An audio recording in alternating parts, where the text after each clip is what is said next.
Our story begins with a guy confirming he's heading to Babel, since the money there is way better than at a regular gig. His friend then shows up and asks if he's also going to the tower today. Without even answering, the protagonist just turns his back and starts to leave in silence. His name is Kyoichiro, and he seems very serious and determined about what he's going to do. Suddenly, a girl appears in front of him and asks if he's going to that part-time job.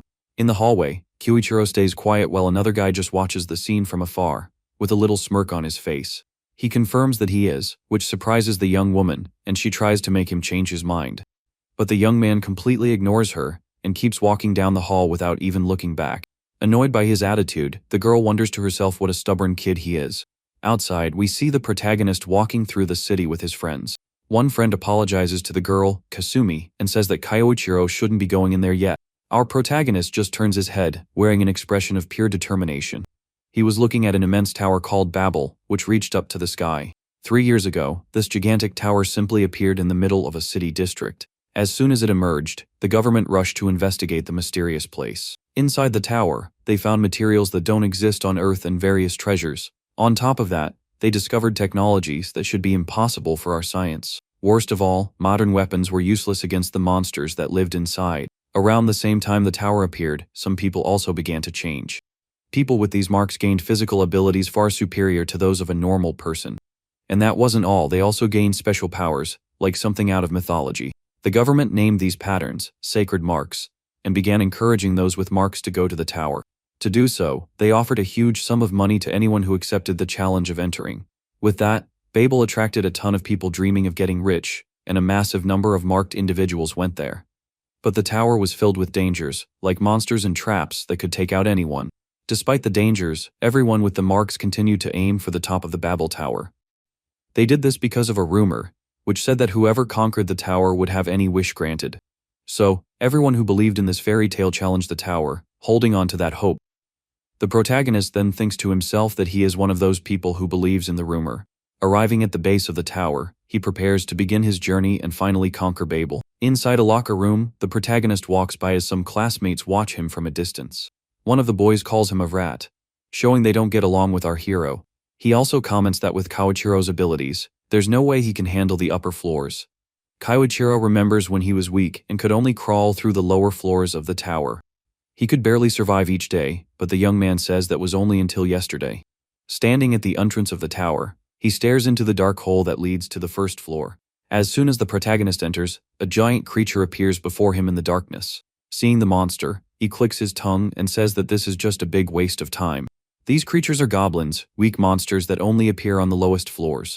Suddenly, one of the goblins is defeated in the blink of an eye, without anyone even seeing what happened. The other goblins get scared and prepare to attack the protagonist as a group. The creatures start to move and surround the young man, giving him no chance to escape. They usually attack in packs to overcome opponents by using their numerical advantage. The boy faces the monsters without showing any fear, even though he's completely surrounded. Seeing this, all the goblins rush toward him, ready to finish the young man off for good. He says he's already tired of all this and fires a blast of fire that hits the enemies. The young man remembers that until yesterday, a single goblin would have been a tough opponent for him. Now with a smile on his face, he prepares to use an ability called Fireball. His sacred mark on his hand glows brightly as he commands the attack to be fired. A gigantic explosion of fire is launched from his hand toward the horde of monsters. The powerful attack simply sweeps through the entire area, taking down all the goblins at once. In an instant they all fall to the ground, defeated, showcasing the protagonist's new power. Kyoichiro looks at the mark on his hand and confirms that the result was exactly what he expected. He then walks toward the door to the next floor and thinks about the reason for his power. The reason why he, who was called a rat and made fun of by everyone, can do this is because he went through a moment of pure desperation in one of his past lives. In a flashback, we see the boy screaming in pain and frustration after a horrible defeat. At that moment, a light shone, and he was given the chance to go back and try it all over again. The reason for his strength is that he's already gone back in time 99 times so far.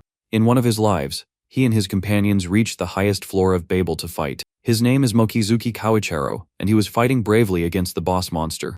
This happened in his 98th regression, but they were thrown back. The three-headed creature then roared, preparing for a final attack against them. One of his companions held her sword, ready to counter-attack the boss. The girl then struck the monster with a slash of light, blinding the creature for a moment. Seeing the chance, his other partner yelled for the protagonist to attack at that moment. The young man focused and began to prepare his most powerful ability. A red magic circle appeared in his hands, holding an immense and dark power. He aimed the magic at the monster, which was still recovering from the girl's light attack. With a serious look, he used the god-slaying bullet, a very powerful technique. A beam of red and black energy shot from his hand toward the tower's boss. The attack hit the monster head on, beginning to disintegrate the giant creature. The boss's head was completely destroyed by the overwhelming power of the ability. After the battle, Kiichiro was standing with his two companions by his side. In disbelief, he thought to himself that he had finally managed to win the fight. The young man then celebrated with his friends, hugging them in happiness over their victory. He shouted that finally, on his 98th regression, he had conquered Babel. But he soon remembered that he couldn't let his guard down, as there were still enemies outside. Back in the present, one of his friends asks what's wrong with him. The other girl says they don't have time to waste, and that they need to keep climbing. The young man then agrees with a smile, and says he's on his way to the top with them. He approaches a giant door and opens it, revealing a very bright light. Upon entering the room, everyone is completely shocked by what they find inside. In front of them was a throne room with a staircase leading up to a pedestal. One of the girls then hurries the other one with blue hair, named Hyuka, to get going. Hyuka, however, asks her friend if she's sure about this. The blue-haired girl seems a little unsure, but she quickly makes up her mind about what to do. She then starts running towards the staircase in front of them with determination. Kiichiro smiles, thinking that Babel's reward is a wish that can grant anything. He believes the reward should go to Hyuka, who is climbing the stairs. The other girl says it's all fine, as long as she can protect her childhood friend. The protagonist then looks at Kasumi and agrees with her sentiment. But suddenly, two cloaked figures appear at the door of the throne room. These mysterious enemies are wearing masks and are armed with sharp spears. Kiichiro sees them and thinks that this was exactly how he expected it to happen. He clenches his fist and gets ready, because this time they will be the last ones in his way. Kasumi turns around and yells at the enemies that they won't get past her. The girl then takes a deep breath and starts preparing a spell with her hands. She summons a giant fire dragon that emerges from her magic with a roar. The flame dragon then rushes forward toward the two masked enemies. However, one of the enemies jumps and strikes the ground with his spear to defend himself. The fire creature then retreats while the masked figure dodges nimbly in the air. The enemy then attacks the dragon directly with his spear, which is filled with magical power. The dragon dissolves into smoke, turning into a serpent, as the masked figure watches. The girl is shocked and starts to break into a cold sweat upon seeing her attack defeated. She can't believe her strongest spell was nullified so easily. Kasumi then turns in desperation and shouts Kiichiro's name, asking for help. The protagonist confirms he's ready as he prepares his red magic circle. He tells his friend that this time he won't make the same mistakes as in the past. The two masked enemies then charge forward quickly to attack the young man. Kiichiro focuses and prepares his ability, the God-slaying bullet. He fires two beams of red energy, one at each of the enemies in front of him. The attack hits them both dead on, knocking them back with the force of the blow. The protagonist thinks to himself that he has finally pulled off his perfect plan. He then believes that this time, for sure, they would achieve victory. But suddenly, something terrible happens to Yuka, who was climbing the stairs. She is struck by a golden spear and falls to the ground as Kiichiro screams her name.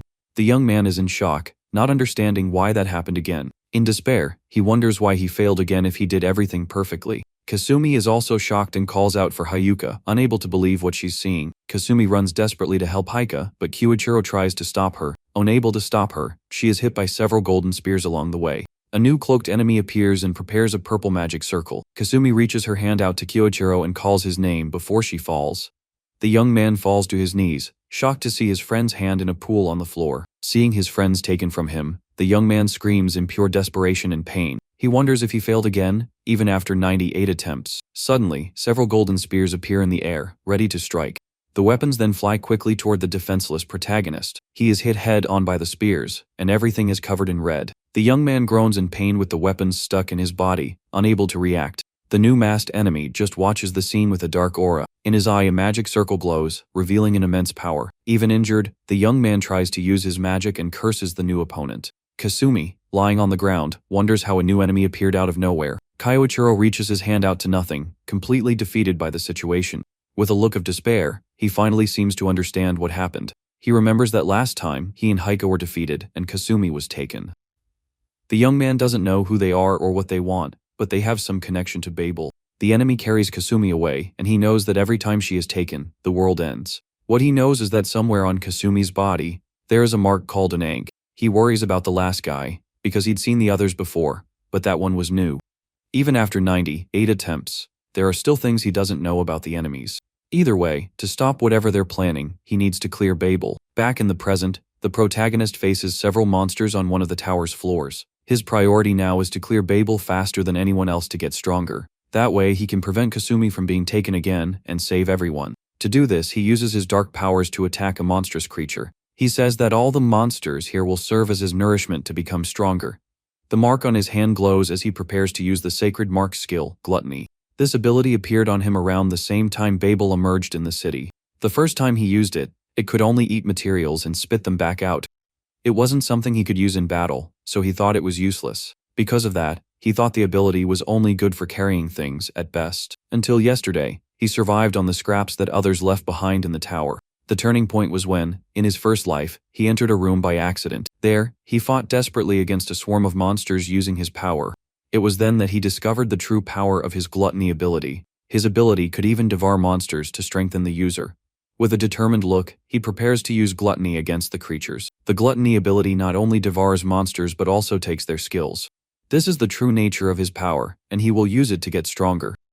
He explains that you need to weaken the monster first before you can devour it. His fireball, for example, is a skill he got through gluttony. The original source was a small rat-like monster found anywhere in Babel.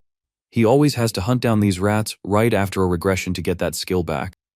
He thinks that the only creature left for him to hunt now is the most important one. In front of him, a giant monster with a clock on its back appears, looking imposing. It is a unique monster called the Lord of Time and is the protagonist's target. The young man says that no matter how many times he sees it, the monster is always terrifying. The Lord of Time just stares at him in silence with its golden, glowing eyes. Kyoichiro apologizes and says he's going to have to devour it one more time. The Lord of Time's ability is regression, and that's why he needs to devour it. The only reason he can start over after everything is thanks to this monster. Besides his memories, everything returns to the day of the regression, and he can try again. This is one of the 2 lifelines he has to conquer the Babel Tower. The protagonist then charges forward quickly toward the Lord of Time to fight. With a confident smile, he prepares to use his fireball on the enemy. The mark on his hand glows intensely as he launches a powerful attack. A huge ball of fire is shot from his hand toward the Lord of Time. The Lord of Time faces the attack without showing any reaction on its face. The fireball then explodes right on the monster, creating a large blast. After the smoke clears, we see the creature's wings on the ground, slightly burned by the fire. The clock on its back was also destroyed by the power of the young man's ability. The protagonist then walks past the defeated monster's body with a thoughtful look. He says he owes everything to that creature's ability, which allows him to go back in time. The young man says the room is only easy to clear because of the monster that lives there. Despite that, he admits there's still a lot he doesn't understand about the creature. He can only find it on this day and in this place, and no other explorer knows about it. Even though the monster has the power to rewind time, it doesn't react to attacks. The young man wonders why it's here, and even after 99 times, there are no answers. He thinks that depending on such a strange monster is like walking a tightrope. For now, the only condition to regress seems to be for him to cease to exist. But he fears there might be other conditions he hasn't noticed yet. For that very reason, he needs to act very carefully while conquering Babel. His plan is to proceed as quickly as possible, without changing the order of a single step. The young man believes this is the only way he has to be able to save Kasumi. Finally, he says he will count on himself and his ability to win.